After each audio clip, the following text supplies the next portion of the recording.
n'umukozi w'umuhanga Yesu arakora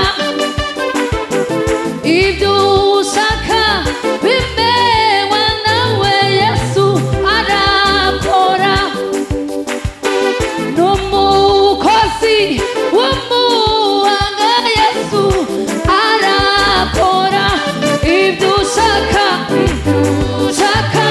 bimewe nawe Yesu arakora n'umukozi w'umuhanga Yesu arakora ibyo ushaka bimewe nawe Yesu arakora Yesu arakora Yesu arakora n'ukuri we arakora nubwo utarasubizwa kuko umutima Yesu arakora atuye inyuma y'ibihe arutitangiriro ayiwe ibihe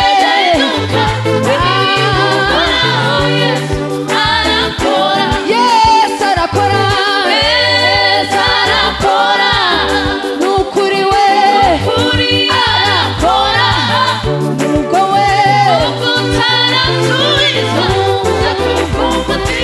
Yesu arakora n'umukozi w'umuhanga Yesu arakora ibyo ushaka bimewe nawe Yesu arakora n'umukozi w'umuhanga Yesu arakora ibyo ushaka bimewe nawe Yesu arakora Yesu arakora n'ukuri we arakora nubwo umutima Yesu arakora Yesu arakora n'ukuri we arakora nubwo utarasubizwa kuko umutima arakora atuye inyuma y'ibihe aruta itangiriro nubwo nibimukoraho Yesu arakora atuye inyuma y'ibihe aruta nubwo nibimukoraho Yesu arakora n'umukozi w'umuhanga Yesu arakora ibyo ushaka bimewe nawe Yesu arakora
Mesiya, uri Imana nziza, uri Imana yera, uri Imana ihambaye, uri Imana igororotse. Jehova, uri Imana y'ubuntu, uri Imana y'icubahiro. Turagutaziriye Baba. Uno musi turavuga icuri ku buzima bwacu. Uno musi turavuga ukwera kwawe. Uno musi turavuga ukugororoka kwawe. Imbabazi zawe zirengeye uko zomenywa n'umuntu wese. Oh haleluya, oh haleluya. Uri Imana Jehova, uri Imana dukunda, uri Imana itwitwararika ku murango no mwijoro.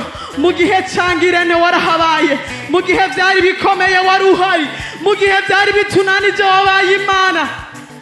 Zekayabosha, reka wumva amashimwe y'abakobwa bawe Mwami, reka wumva amashimwe y'abakobwa bawe Mwami, reka wumva amashimwe y'abakobwa bawe Mwami, reka wumva amashimwe y'abakobwa bawe Mwami, reka wumva amashimwe y'abakobwa bawe Mwami.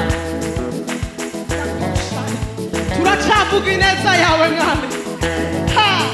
Wakoze ibihambaye, wakoze ibihambaye.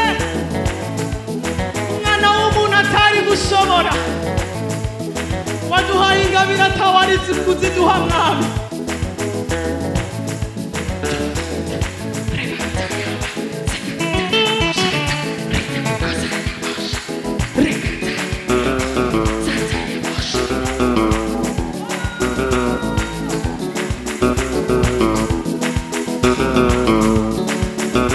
Mwami, reka tuvuge ibigwi byawe.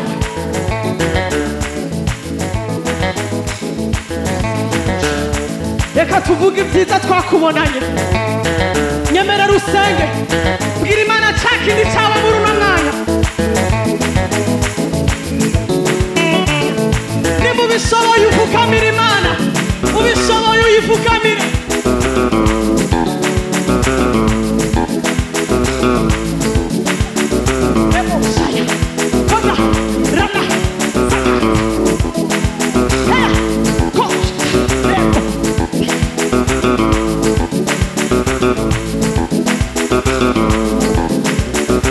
Mwami, twarakubonye ya majoro,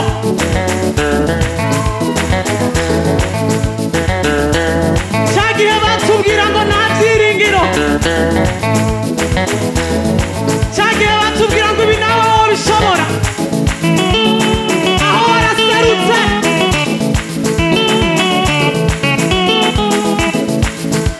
Mwami, buriya amazina mabi batwise, watwise izina ryiza. Waraturaje uravuga ngo mwana nkunda, ngwino ndakuruhure.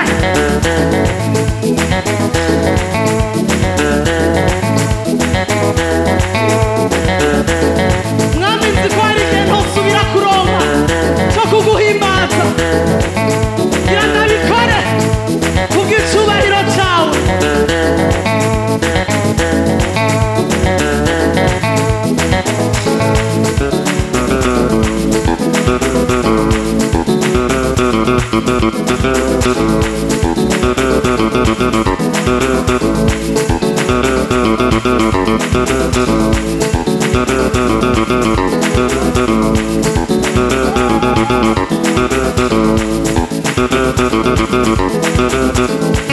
Mwami, niba mu ijuru baguhimbaza,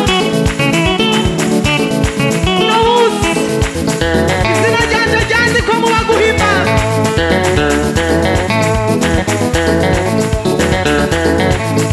Mwami, uno munsi izina ryanjye ryandikwa mu bariko baraguhimbaza.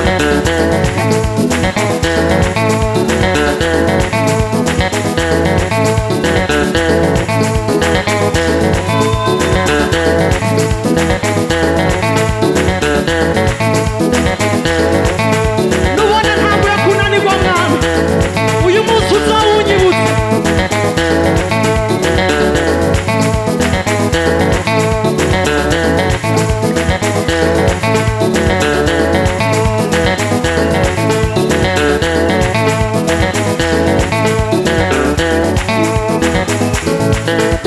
Igihe umutima wanje uzonanirwa ukihebura, uzonyibutse uyu mugoroba Mwami.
bitagushobokeye gutamba ndakwinginze usenge mu mutima Nemane bose loketa ya bose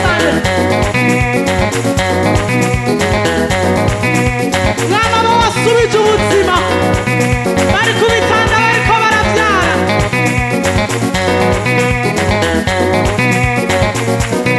igihe abaganga bavuga ngo hitamwo wowe duhitiyemo kubaho twese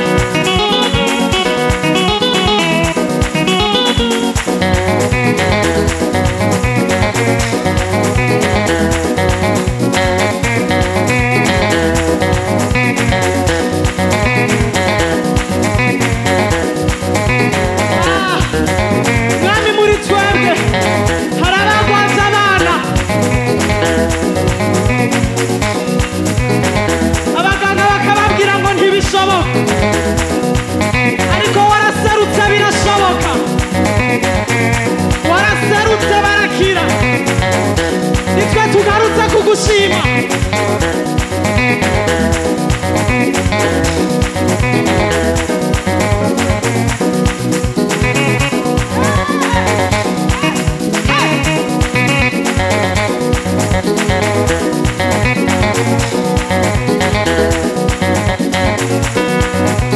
imitima yacu iraguhimbaza imitima yacu irakunezererewe uno mugoroba turavuze muri Imana ibyari byiteguye kwishira hejuru mu buzima bwacu uno munsi turabitangarije ko iyiri hejuru ari wowe gusa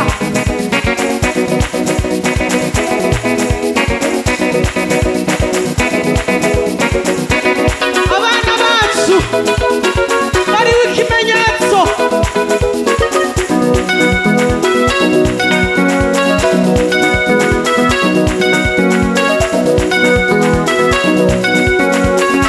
uno munsi turatanze igitambo c'ishimwe turatanze ikimazi c'ishimwe ku byo wadukoreye ku byo uriko urakora ku byo ugiye gukora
turavuze ngo nta cyakunaniye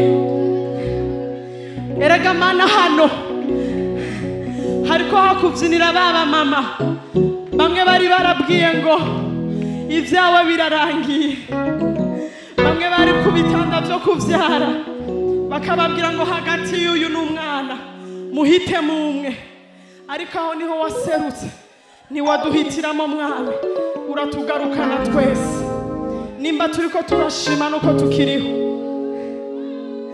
bamwe muri twebwe bakoze impanuka kenshi ariko turacyariho bamwe muri twebwe waturindiye abatware bacu inshuro nyinshi bamwe muri twebwe ntibari bafise uburyo baramuka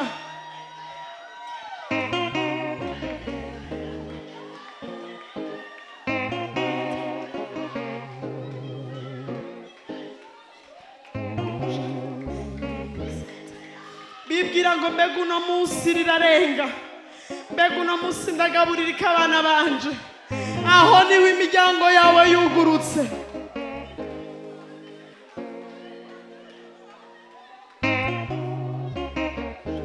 bamwe muri twebwe ni bamwe bagwaza abana mu bitaro batagira ico kuriha ibitaro. Ariko nimba turi hano uno munsi nuko twahasohotse. Uburyo twahasohotse ntitubuzi, ariko wowe urabizi, aho waciye urahazi. Nidukeneye kumenya inzira ucamo mwana. Twaje kuvuga ngo twakubonye nk'Imana, twakubonye nk'Imana. Bamwe muri twebwe bari barabwiwe ngo ntushobora kubaka, ngo iwanyu ntibubaka ngo rugume, ariko uracyabubakiye. Imfuruka z'ingo zacu ni wowe uzikomeje.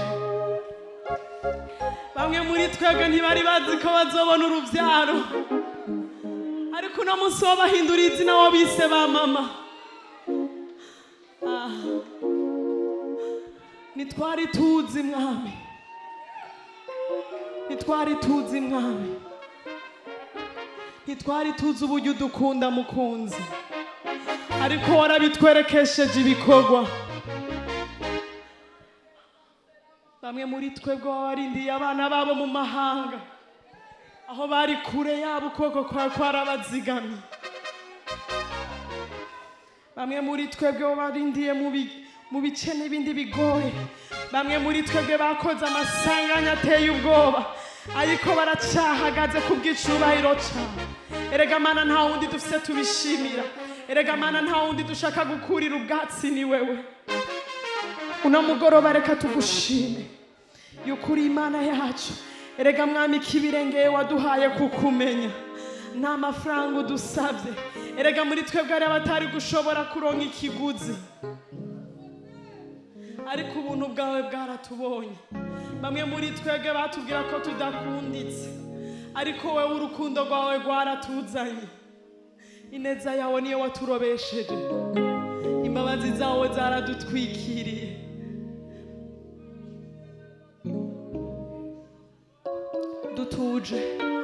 Dutuje tuvuga ubukuru bw'Imana. Reka umutima wawe ushima Imana.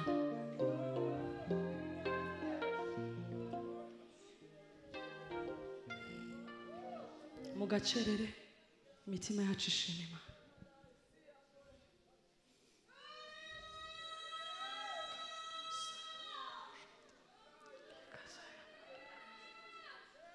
Mwamuno musa yamarira saa y'umubabaro.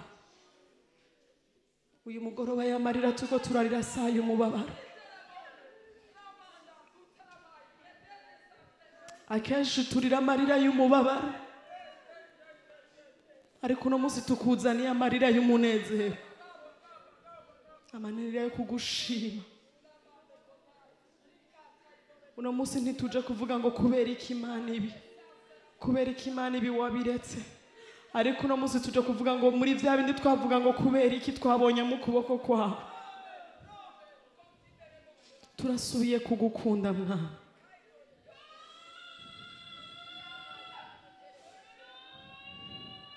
Turasubiye kugukunda.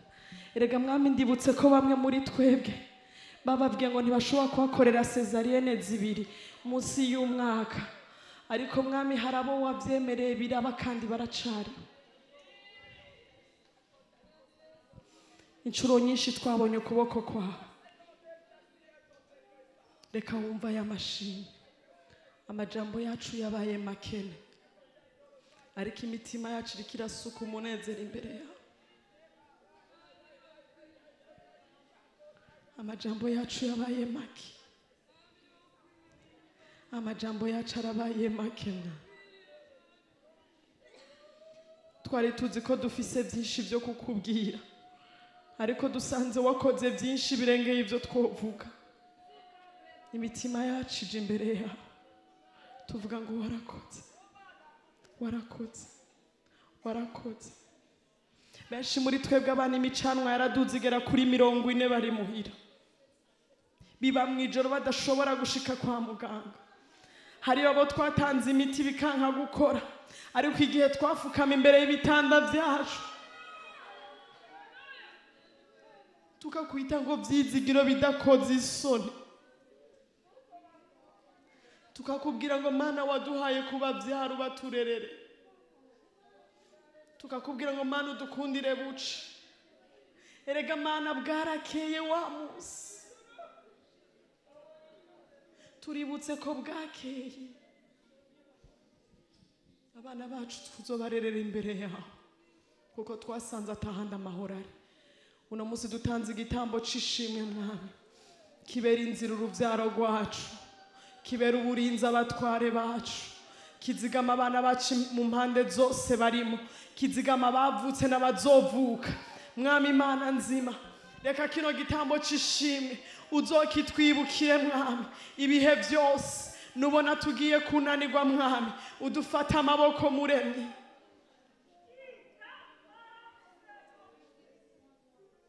Turakunezererewe uyu mugoroba, turakunezererewe Yesu.